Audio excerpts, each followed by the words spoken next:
Hola, ¿cómo están? Les saluda Cristian Arias y le doy la bienvenida a este espacio de conversación y entrevista donde estaremos abordando el nuevo panorama electoral de cara a las elecciones presidenciales, todo tras el triunfo de Janet Jara en las elecciones primarias oficialistas. Para ello, en esta oportunidad estaremos hablando con Miguel Ángel Fernández, académico y subdirector del Centro Faro de la Universidad de Desarrollo. ¿Qué tal, Miguel? Hola, Cristian, qué gusto estar contigo. Muchísimas gracias por la invitación. Miguel, vamos con lo más básico. Tras el triunfo de Janet Jara, ¿cómo queda ahora armado el panorama electoral para los próximos comicios de noviembre? ¿Cuáles son los principales candidatos? Bueno, lo que ocurrió después del holgado triunfo de Janet Jara es que bajó la incertidumbre y ya tenemos más o menos claro cuál va a ser la parrilla de candidatos que la ciudadanía va a tener que elegir el próximo noviembre. Allí hay dos elementos relevantes que decir. Primero, la oposición, ¿no es cierto?, que sigue fragmentada, la cual presenta tres candidatos: Johannes Kaiser, José Antonio Kast y además de eso, Evelyn Matei. En el mundo del oficialismo quedó unificado, ¿no es cierto?, con la figura de Janet Jara, pero comienzan a aparecer ciertas voces que no están tan de acuerdo con su candidatura por diferentes elementos, y hay que esperar a ver qué va a ocurrir con, por ejemplo, Harold May Nichols, que ha juntado 4.000 firmas en los últimos 3 días, y también Marco Enríquez Ominami, que está intentando llegar a la papeleta como independiente. Pero en este momento, ya con ciertas encuestas que aparecen, la competencia parece estar radicada en 3 candidatos: la ex ministra del Trabajo, Janet Jara, José Antonio Kast y Evelyn Matei. Y por ahí deberían estar los candidatos que logren pasar una segunda vuelta, porque en el escenario actual no se ve ninguna posibilidad de que un candidato logre triunfar el 16 de noviembre y vamos a tener que esperar hasta, ¿no es cierto?, el 12 de diciembre para poder ver quién va a ser el presidente electo de nuestro país. Previo a la victoria de la ex ministra del Trabajo, varios actores del oficialismo quizás levantaron la voz o abrieron la puerta a una posible candidatura en caso de que Janet Jara se alzara con la victoria. Por ejemplo, está el gobernador regional de Valparaíso, Rodrigo Mundaca. Pero más allá de este nombre propiamente tal, ¿se podría presentar un candidato de esta coalición? Primero, los 8 partidos que fueron a la primaria legal organizada por el CERVEL tienen el mandato de alguna manera, ¿no es cierto?, apoyar a Janet Jara. Eso significa que el PPD, el Partido Socialista, el Partido Liberal, el Frente Amplio, el Partido Comunista, tienen la obligación de apoyar a Janet Jara de cara a los comicios de noviembre. Lo que ocurre es con un caso particular de la democracia cristiana, ¿no es cierto?, que le entregó su apoyo a Carolina Toá, pero no estaba inscrita en la primaria. Y allí podría haber un espacio para que se levantase una nueva candidatura. En el caso que tú bien señalabas del gobernador Mundaca, él dijo que iba a esperar hasta el 5.º día para poder ver si levantaba o no una candidatura presidencial, y la verdad es que con el triunfo de Jara sus posibilidades disminuyeron, porque Mundaca es del mundo más cercano al Frente Amplio, a Apruebo Dignidad, ¿no es cierto?, y la candidatura de Jara representa mejor esa línea política que, por ejemplo, lo que habría sido Carolina Toá. Entonces, Jara disminuye las probabilidades de un candidato en el sector de la izquierda del oficialismo, pero también abre espacio a la especulación sobre si se va a instalar o no una candidatura desde la democracia cristiana o alguna opción que intente de alguna manera, ¿no es cierto?, convocar a los votos de la socialdemocracia que hemos visto en los últimos días, que han tenido ciertas dudas, ciertas tubulaciones, ¿no es cierto?, ciertos, de alguna manera, ¿no es cierto?, dudas sobre si apoyar a la ex ministra del Trabajo o no. En ese mismo sentido, Miguel, ¿qué tan clave va a ser el rol de la democracia cristiana? ¿Existe la posibilidad de que este partido, no sé, eleve la candidatura de una figura independiente para evitar, como por ejemplo, definiciones? Me parece que la democracia cristiana lleva ya intentando romper de alguna manera el lazo entre Apruebo Dignidad y el socialismo democrático. Recordemos que antes de la inscripción de la primaria era el presidente de la ADC, Undurraga, quien decía que él estaba dispuesto a ir a una primaria sin el Partido Comunista. Y nuevamente esa opción se levanta en vista de los resultados que vimos el domingo pasado. Y aquí me parece que hay un elemento muy relevante cuando uno piensa en cómo se van a configurar las listas parlamentarias. ¿Por qué? De aquí al 18 de agosto, es decir, durante las próximas 6 semanas, los partidos políticos van a estar intentando armar su lista de candidatos que le van a presentar a la ciudadanía para, ¿no es cierto?, las elecciones de diputados en todo el país y las elecciones de senadores en la mitad de las regiones de Chile. Y en ese sentido, la DC tiene un rol pivotal, como se dice, un rol bisagra. Es muy importante. ¿Por qué? Cuando uno mira lo que ha sido la historia del gobierno del presidente Boric, con los votos del propio partido no son capaces de pasar políticas públicas en el Congreso. Y esos 6 diputados del DC son clave. Entonces se puede abrir esa alternativa también en el tiempo. Antes de las primarias, la propia Carta del Socialismo Democrático, Carolina Toá, señaló que es difícil ser competitivo con la derecha con una candidatura encabezada por el PC.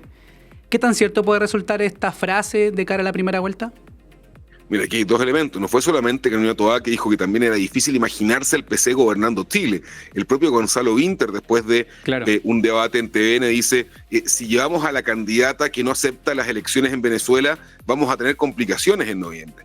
Y me parece que eso es uno de los elementos estratégicos más complejos para la candidatura de Jara. Jara demostró ser una buena candidata. Logró convocar más votos que el Partido Comunista en 2021 con Daniel Jadwe, e inclusive que el propio partido en las elecciones de concejales del año 2024. Ella de alguna manera amplió el espectro electoral para el Partido Comunista.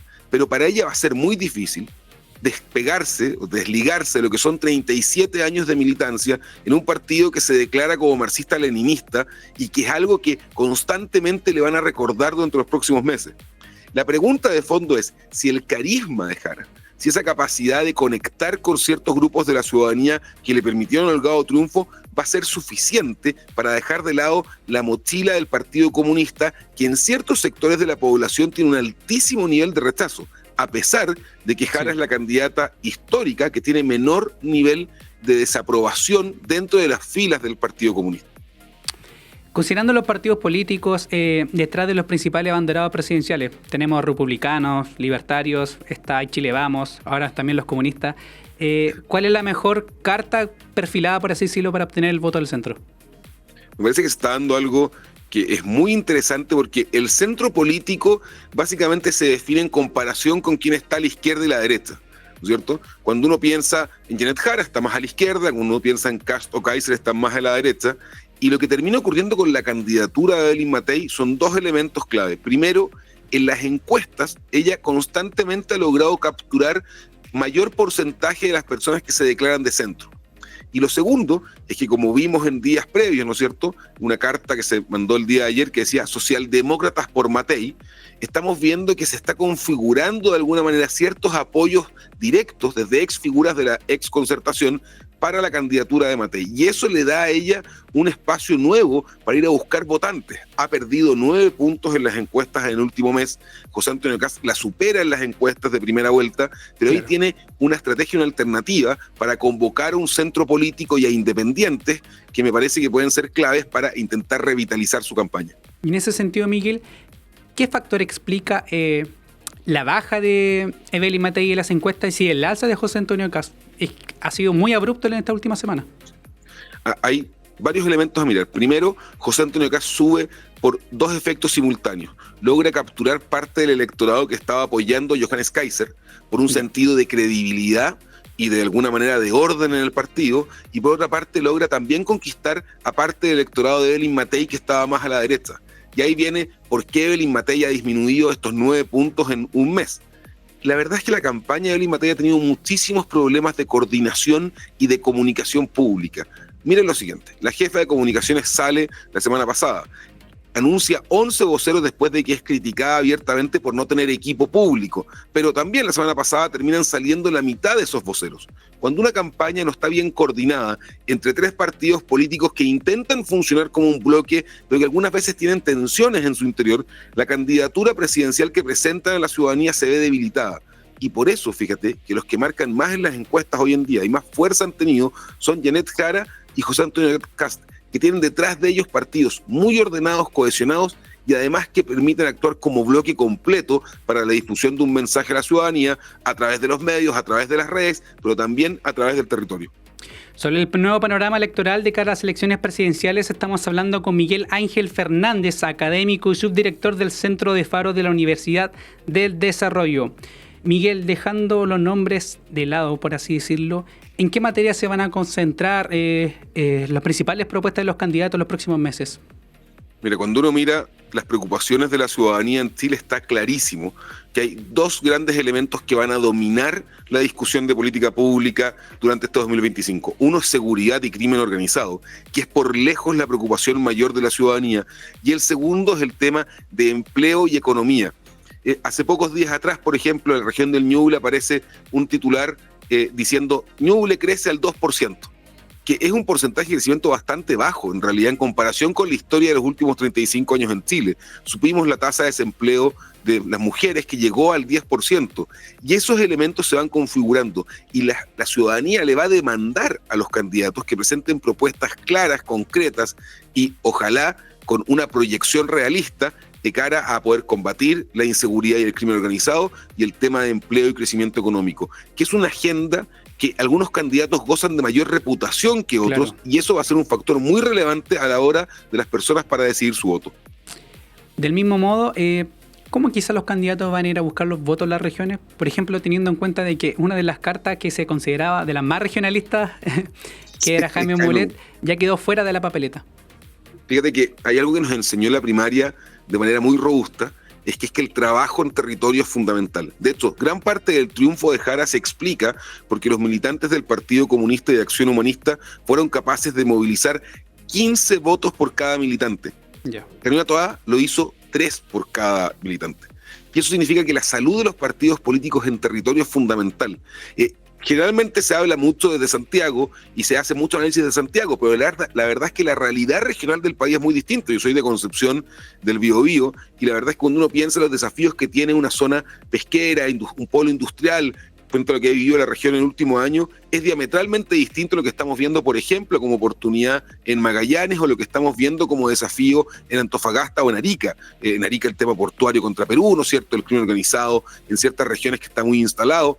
Y para que los partidos políticos y las candidaturas presidenciales puedan conectar con ese electorado regional, es clave los partidos y el trabajo a la antigua, no tanto en redes sociales, sino que el puerta a puerta, que me parece que sigue siendo el factor decidor de una elección presidencial, aun cuando estemos con voto obligatorio. Pasando al último punto, Miguel, y ahora quizá alejándonos más de las propuestas en específico como lo estábamos hablando, y sin querer apuntar a un candidato en específico, pero existen varias formas de presentar este tipo de iniciativas. Algunos apelan a la emoción, otros apelan más a la razón. ¿Qué tan importantes resultan estos dos factores a la hora de cosechar votos de los candidatos? Mira, déjame agregarte un tercer factor que parece que va a ser clave, el miedo también. Claro. La identidad negativa es un elemento fundamental para entender por qué las personas decantan en una candidatura a otra. La emoción siempre es fundamental, permite movilizar, permite de alguna manera energizar a los adherentes de una candidatura.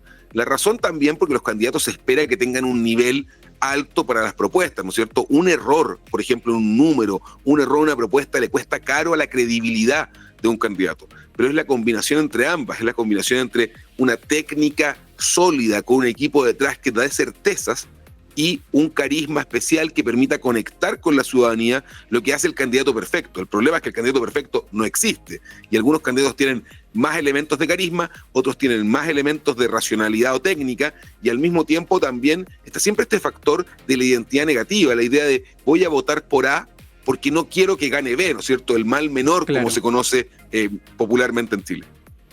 Perfecto. Quizá un punto antes de finalizar esta entrevista que resulta bien importante, pero una vez pasadas estas elecciones presidenciales y parlamentarias, porque en sí enfocamos esta conversación más que nada en las elecciones presidenciales, también tenemos elecciones parlamentarias. Así es. Independientemente de esto, una vez pasado este proceso electoral, ¿cuándo va a ser la próxima vez que tengamos que regresar a las urnas? Mira, si todo sigue su curso natural, vamos a terminar con este periodo de elecciones cada 6 meses, y después de diciembre, probablemente este año donde se celebre una segunda vuelta, nos vamos a volver a encontrar con las papeletas recién en el año 2028 para la reelección de gobernadores, alcaldes, concejales y consejeros regionales. Así que de no mediar nada extraordinario, el calendario regular de elecciones se va a suspender 2 años y vamos a volver recién en 2028, y me parece que mucha gente está esperando tener un respiro de tanta convocatoria que tenemos a ir a las urnas. Sobre todo los vocales de mesa. Efectivamente, hay algunos que han tocado 4 veces seguidas y están un poco aburridos, pero bueno, eso es parte de un sistema democrático abierto, limpio y transparente. Muchas gracias, Miguel, por esta conversación. Muchas gracias, Cristian, un gusto para mí, y cuando quieran, uno siempre disponible para hablar con Radio Regional. Muchas gracias. Sobre el nuevo panorama electoral de cara a las elecciones presidenciales, hablamos con Miguel Ángel Fernández, académico y subdirector del Centro Faro de la Universidad del Desarrollo. Por mi parte, me despido sin antes dejar los invitados a revisar todas las redes sociales y el sitio web de Radios Regionales.